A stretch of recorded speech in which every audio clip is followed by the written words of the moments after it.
Hello student, सर्वात प्रथम सर्व विद्यार्थ्यांचं अभिनंदन करता येईल, कारण मी एक होमवर्क दिला होता. अनेक विद्यार्थ्यांनी मला या ठिकाणी माझ्या व्हॉट्सअप नंबरवरती सोल्युशन पाठवले. प्रयत्न खूप छान केले, उत्तरही बऱ्याच जणांचे आले, पण त्यातली त्यात ॲक्युरेट आन्सर विथ कॉन्स्टंट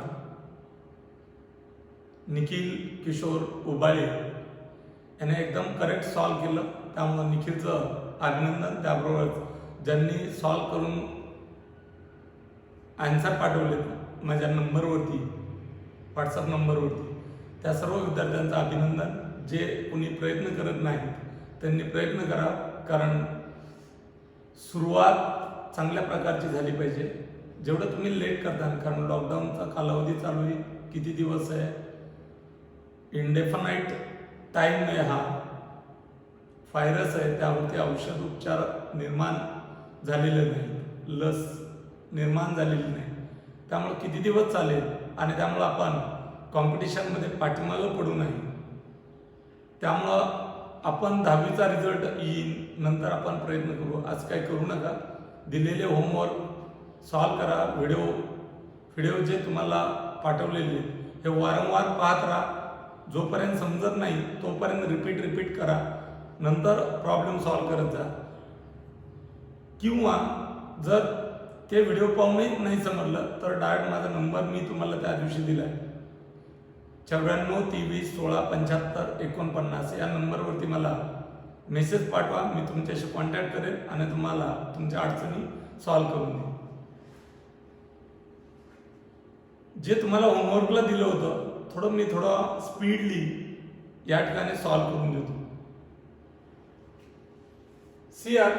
आपण प्रॉब्लेम दिला होता, एक्झाम्पल दिलं होतं कायनेटिक एनर्जीचं. काय सांगितलं होतं?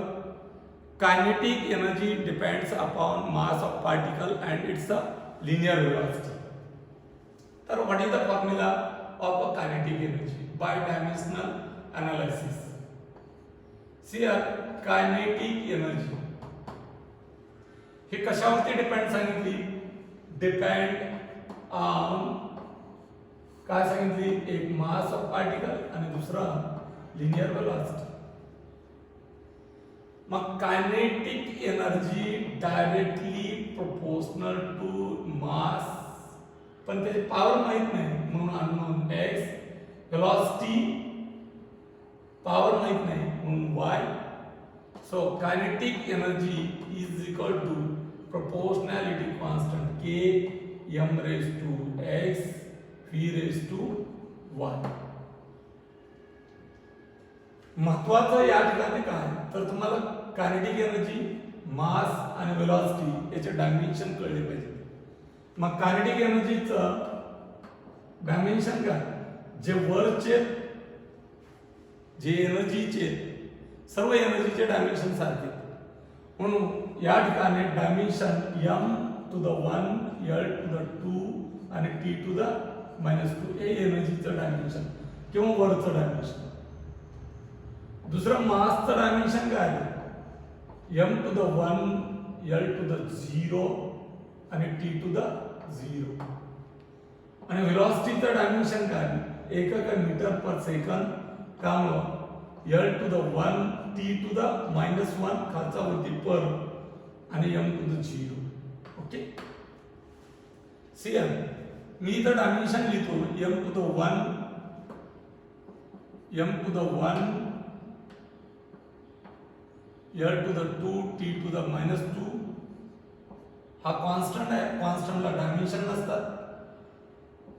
इथे मास m to the 1 l to the 0 t to the 0 raised to x आणि v m to the 0 l to the 1 t to the -1 raised to. बरोबर ना? घातांकाचे नियम माहिती आहेत, लॉ ऑफ इंडायसिस माहिती आहे. a raised to m raised to n काय असतो? a raised to m into n. Second a raised to m into a raised to n product असेल तर a raised to m plus n. आणि a raised to m divided by a raised to n, that is the a raised to m minus denominator ची power, that is the a raised to m minus n. हे dimension असं ठेवू, m to the 1, l to the 2, t to the minus 2, m to the 1 to the x, m to the x, l to the 0 to the x काय 0, t to the 0 to the x काय 0, m to the 0 to the y 0 into y 0, l to the 1 to the y, l to the 1 into y y, t to the minus 1 to the y minus 1 into y minus y,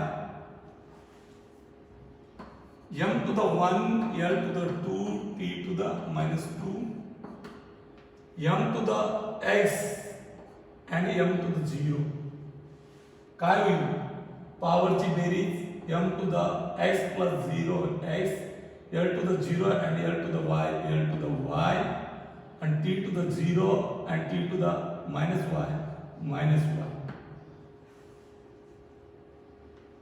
निखिलने या ठिकाणी y च्या किमती काढल्या. Nikhil y ची किंमत एकदा निघाल्याच्या नंतर दुसऱ्या मायनस y वरून काढायची गरज नाही. आपला y ची किंमत काय आवश्यक आहे x आणि y ची. ओके, त्यामुळे डबल किमती काढत नाही बसलात तरी चालतंय, काढलं तर चांगलीच गोष्ट आहे, पण नाही काढलं तरी चालतं. आपला पाहिजे काय x आणि y. x मिळाला, y मिळाला, त्याच्या पुढे जायची गरज नाही. जे रिक्वायर्ड आहे, जे आवश्यक आहे तेवढं काढलं की बस झालं. आता या ठिकाणी मध्ये इक्वलचं चिन्ह आलं. दोन्ही साइडच्या पॉवर जर सारख्या असतील त्या फिजिकल क्वांटिटीच्या तरच हे इक्वल असेल ना.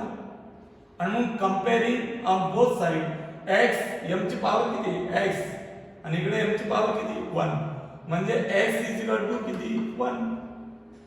इथे l ची पॉवर किती y, इथे l ची पॉवर किती 2, l च्या पॉवर इक्वल घ्या y is equal to 2, t ची पॉवर मायनस y, t ची पॉवर मायनस 2, t च्या पॉवर इक्वल घ्या minus y is equal to minus 2, minus minus cancel. हे ऑलरेडी आलं होतं, लक्षात आलं.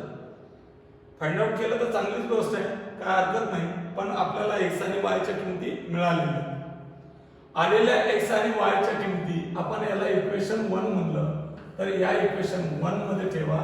काय मिळेल kinetic energy is equal to k m raised to 1 and v raised to 2. Okay, k e is equal to k m raised to 1 म्हणजे m v square. हे असंच ठेवलं तरी चालेल, बट एक्सपेरिमेंटल व्हॅल्यू काय असते तर एक्सपेरिमेंटल व्हॅल्यू आपल्याला दिलेली 1/2 k ची किंमत. ओके, मग कायनेटिक एनर्जी काय येईल तुमचा फॉर्म्युला 1/2 mv स्क्वेअर. हा 10th लाही झालेला आहे, पण आपण कशाच्या सहाय्याने फाइंड आउट केला डायमेन्शनल एनालिसिसच्या सहाय्याने. काय वापरलं आपण डायमेन्शन, आणि डायमेन्शनच्या सहाय्याने आपण हा फॉर्म्युला काढलेला आहे. That is the kinetic energy is equal to 1/2 mass into वेलोसिटीचा स्क्वेअर. आणखी एक एक्झाम्पल पाहू, तिसरं पोटेन्शियल एनर्जी. सी आर ही काय पृथ्वीचा सरफेस आहे म्हणजे ग्राउंड लेवल. हे काय ग्राउंड लेवल. आपण उंची कुठून मोजतो रे, रेफरन्स पॉइंट पृथ्वीचा सरफेस मानतो. त्यामुळे पृथ्वीच्या सरफेस जो रेफरन्स मानणार आहे, जिथून तुम्ही उंची मोजायला सुरुवात करणार त्या पॉइंटची h0 घ्यायचा असतो. कारण आरंभ कुठून करता, स्टार्ट कुठून करता, आणि स्टार्टिंग तो रेफरन्स तुम्ही 0 घ्यायचा असतो. तो पृथ्वीच्या सरफेस पासूनच असला पाहिजे असं नाही, पण शक्यतो आपण हाईट मोजताना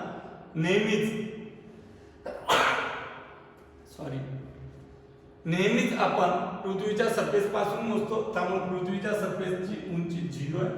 आणि समजा एखादी पार्टिकल आहे किंवा बॉडी, तिचा मास आहे m आणि ती किती उंची होती h. आता मला सांगा इथे तुम्हाला विचार कशाचा करावा लागेल, एक तर मास आणि दुसरी हाईट आणि तिसरी फिजिकल क्वांटिटी ती that the acceleration due to the gravity, तुम्ही पृथ्वीवरती, आणि त्यामुळं potential energy P dot E म्हणजे पोटेन्शियल एनर्जी डिपेंड्स अपॉन एक काय मास, दुसरं काय acceleration due to the gravity, आणि तिसरं काय height of a body from surface of earth. मग मला सांगा पोटेन्शियल एनर्जी हे कशावरती डिपेंड घेतली मी, एम जी आणि एच, म्हणून मी इथं लिहितो potential energy directly proportional to M, त्याची पॉवर किती माहित नाही म्हणून एक्स घेतली, काढायचा आपला जी रेस टू वाय आणि H raise to Z unknown आहे. मग potential energy is equal to proportionality constant K m raised to x, z raised to y आणि h raised to z, आणि याला इक्वेशन नंबर 1. ओके, वापस आता मला सांगा एनर्जीचे डायमेन्शन काय आहे, m to the 1, l to the 2, t to the -2. मग ती कायनेटिक असेल, पोटेन्शियल असेल, टोटल असेल, एनी एनर्जी असेल, तिचे डायमेन्शन बदलणार नाही. आणि पोटेन्शियल एनर्जीचे dimension m to the 1, l to the 2, t to the -2. समजा एनर्जीचे डायमेन्शन नाही आठवले की तुम्ही 1/2 mv² कायनेटिक एनर्जीचा फॉर्म्युला आठवतो, याला डायमेन्शन नसतात. हे एकक आहे केजी, याचा एकक मीटर पर सेकंद, त्याचा स्क्वेअर आणि याच्यावर डायमेन्शन कळतात. केजी कशाचं एकक आहे, मासचं, किती वेळा आहे, एकदा. मीटर कशाचं आहे, लेंथचं, किती वेळा आहे, दोनदा. हे सेकंद कशाचं आहे, टाइमचं, कॅपिटल टीचं, किती वेळा आहे, दोनदा. कुठं आहे ते, डिनॉमिनेटरला वरती घेतलं तर पॉवर काय मायनस आलं की नाही, आणि हे स्क्वेअर ब्रॅकेट मध्ये टाकतो. केला डायमेन्शन नसतात, कॉन्स्टंट आहे. मास m to the 1, l to the 0, t to the 0, raised to x. acceleration due to the gravity याचं युनिट काय, मीटर पर सेकंड स्क्वेअर. त्याच्यात किलोग्राम आहे का, नाही, म्हणून m to the 0, मीटर आहे एकदा, l to the 1, सेकंद आहे दोनदा, खाली पण पॉवर -2 वरती घेतलं, त्याची पॉवर किती रे, हे कशाचे डायमेन्शन आले, G. Acceleration due to the gravity कशाचे आले, acceleration due to the gravity, त्याची पॉवर घेतली मी y इनटू h काय, हाईट कशात मोजतात, मीटर म्हणजे length, m to the 0, l to the 1, t to the 0, raise to z. मग मला सांगा आता m to the 1, l to the 2, t to the -2 is equal to, घातांकाचे नियम वापरा, m to the 1 to the x काल x, l to the 0 to the x 0, t to the 0 to the x 0. चला m to the 0 to the y 0, l to the 1 to the y 1 into y, t to the -2 इथं raised to y -2y, आणि तिसरं m to the 0 to the 2 0, l to the 1 to the z, m to the 0 to the z, m to the 0, l to the 1 to the z, आणि t to the 0. घातांकाचे नियम वापरायचे मल्टिप्लिकेशनचे, m to the 1, l to the 2, t to the -2, m to the x, m to the 0 आणि m to the 0. काय m to the x plus 0 plus 0 किती आली बेरीज, x. l to the 0 plus y plus z काय y plus z, आणि t to the 0, t to the -2y, t to the 0, t to the -2y. या ठिकाणी पहा इथं comparison करणार आहेत, मध्ये इक्वलचं चिन्ह आलंय, comparing on both side, comparing on both side. मग m ची पॉवर आणि या m ची पॉवर इक्वल घ्या, ज्या किमती अगोदर निघतात त्या काढून घ्यायच्या. m ची पॉवर किती, या m ची पॉवर किती x, या m ची पॉवर 1. तुम्ही म्हणता l का नाही घेतलं, l घेतला असता म्हणजे घेतला तरी चालतो, पण अगोदर आपल्याला t ची किंमत किती, इथं t ची पॉवर किती -2 आणि इथं t ची पॉवर किती -2y, -2y बरोबर किती -2, हे y अगोदर मिळेल म्हणून y अगोदर काढला. तुम्ही हे लिहिलं तरी चालतं, दोन्ही बाजूचे मायनस कॅन्सल झाले, 2y = 2, y = 2 तिकडे गेला, 2/2 दॅट इज 1. काय काय मिळालं, x = 1 मिळालं, y = 1 मिळालं. आता आपण l च्या पॉवरची कंपॅरिझन करू. l ची पॉवर किती, y + z l ची पॉवर इकडे किती 2. आता y आणि z मधलं कोणती किंमत मिळाली, x मिळाला, y मिळाला, y मिळाला, y ची किंमत इथं ठेवा, 1 + z = 2. हा 1 तिकडे घ्या, काय येईल, z = 2 - 1 दॅट z = 1. आता आपल्याला तिन्ही किमती मिळाल्या, x मिळाला, y मिळाला आणि z मिळाला. x किती मिळाला 1, y किती मिळाला 1 आणि z किती मिळाला 1. आणि म्हणून आलेल्या किमती इक्वेशन 1 मध्ये ठेवल्या, using x, y and z in 1. काय potential energy is equal to k m⁻⁴ g⁻⁴ h⁻⁴. याचाच अर्थ potential energy is equal to k mgh. आणि एक्सपेरिमेंटल व्हॅल्यू असते का, लक्षात ठेवायची, असं ठेवलं तरी चालेल. Experimental value it is equal to k = 1 आणि म्हणून potential energy is equal to 1 × mgh. So we get potential energy is equal to mgh. अशा प्रकारे आपण डिफरंट फिजिकल क्वांटिटी यामधले रिलेशन डिराइव्ह करू शकतो. लक्षात आलं. पण हे पाहत असताना आपण 2 ऍप्लिकेशन पाहिले, 3 ऍप्लिकेशन पाहिले. कोणते, to check the correctness of equation. Second पाहिले आपण to determine the conversion factor between one system of unit to another system of unit of same physical quantity. आणि तिसरं पाहिलं टू इस्टॅब्लिश, टू डिराइव म्हणजे establish प्रस्थापित करणे, the relation between different physical quantity. मी या ठिकाणी पाहिजे पोटेन्शियल एनर्जी ही किती फिजिकल क्वांटिटी वरती डिपेंड आहे, 1 2 3. कायनेटिक एनर्जी किती फिजिकल क्वांटिटी वरती डिपेंड घेतली, m and v. Period of simple pendulum l आणि g दोनच. मी असं रिलेशन इस्टॅब्लिश करताना एखादी फिजिकल क्वांटिटी 4 फिजिकल क्वांटिटी वरती अवलंबून आहे असं रिलेशन नाही डिराइव्ह करता आलं किंवा केलं बी नाही आपण. आणि म्हणून डायमेन्शनचे ड्रॉबॅक आहे. What are the drawback of dimensions? Drawback of dimensional analysis.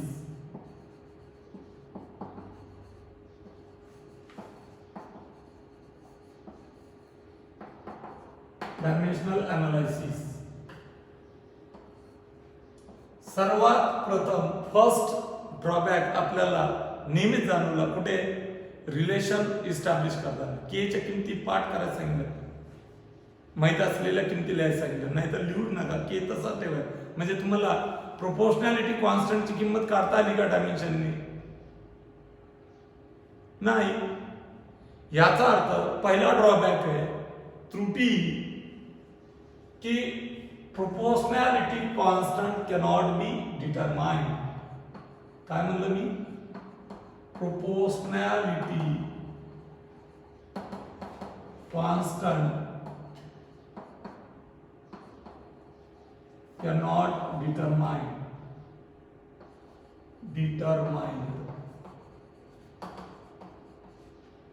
cannot determine कोण?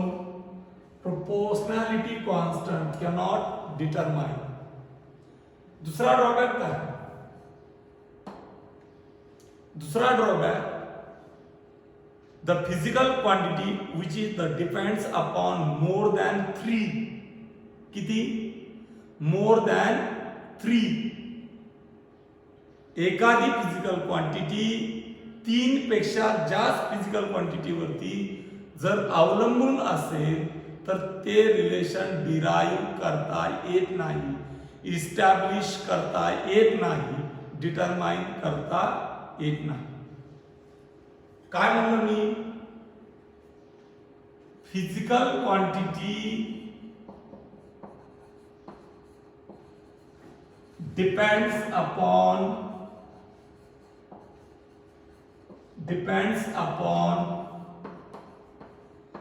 more than 3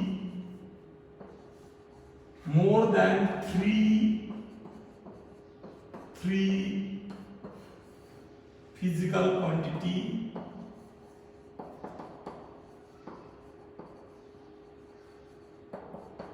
does not derive.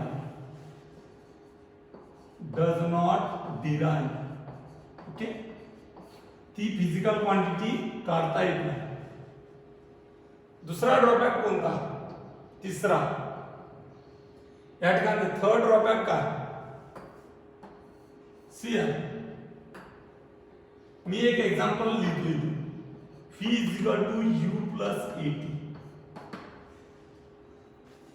Fee is equal to U plus A T. हे इक्वेशन काय केलं? आपण डिराइव्ह नाही केलं, फक्त चेक केले. का? तर डायमेन्शनच्या साहाय्याने प्लस किंवा मायनस हे जे साइन आहे तिथं ते आयडेंटिफाय करता येत नाही, शोधता येत नाही, फाइंड आउट करता येत नाही. आणि म्हणून या प्रकारचे equation phi is equal to U plus A T किंवा सम किंवा डिफरन्स प्लस किंवा मायनसने जोडणारे इक्वेशन हे only we can check, can not derive. काय म्हणलं मी? Such equation only check,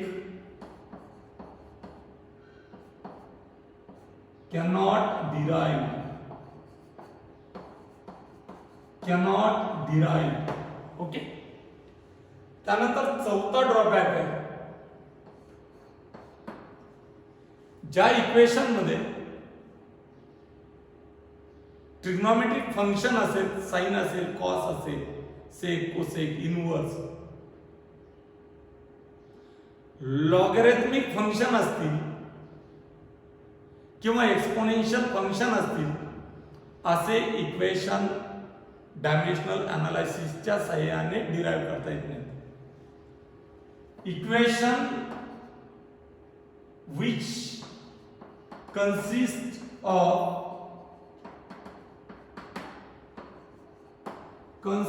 of काय? TR, trigonometric ratio, such as sin, cos, tan, sec, cosec. Logarithmic function such as log of x. And third one, exponential function.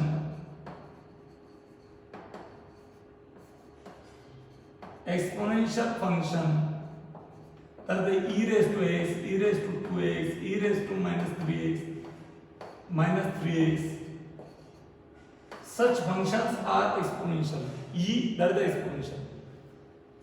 मी काय सांगितलं drawback, ज्या equation मध्ये which consist, ज्या equation मध्ये trigonometric ratio, logarithmic function किंवा exponential function असतील असे function असणारे इक्वेशन डिराईव्ह करता येत नाही.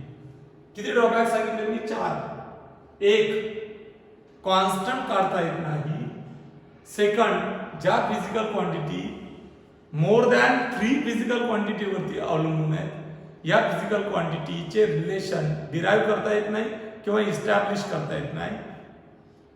तिसरं, ज्या इक्वेशन मध्ये फिजिकल क्वांटिटी प्लस किंवा मायनसने जोडलेल्या असतात, सम किंवा डिफरन्स असतोय, such as v equal to u plus at, s equal to ut plus 1/2 at square, v square equal to u square plus twice as, अशा प्रकारच्या प्लस किंवा मायनसने जोडणारे इक्वेशन डायमेन्शनल अनालिसिसच्या सहाय्याने फाइंड आउट करता येत नाही.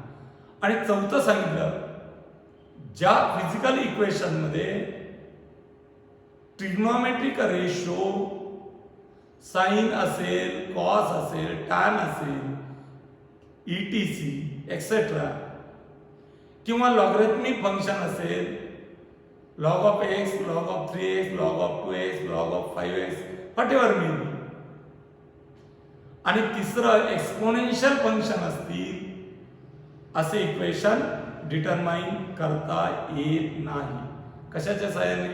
डायमेन्शनल अनालिसिसच्या सहाय्याने. These are the drawbacks of dimensional analysis. Okay, समजलंय? Okay, we can stop here.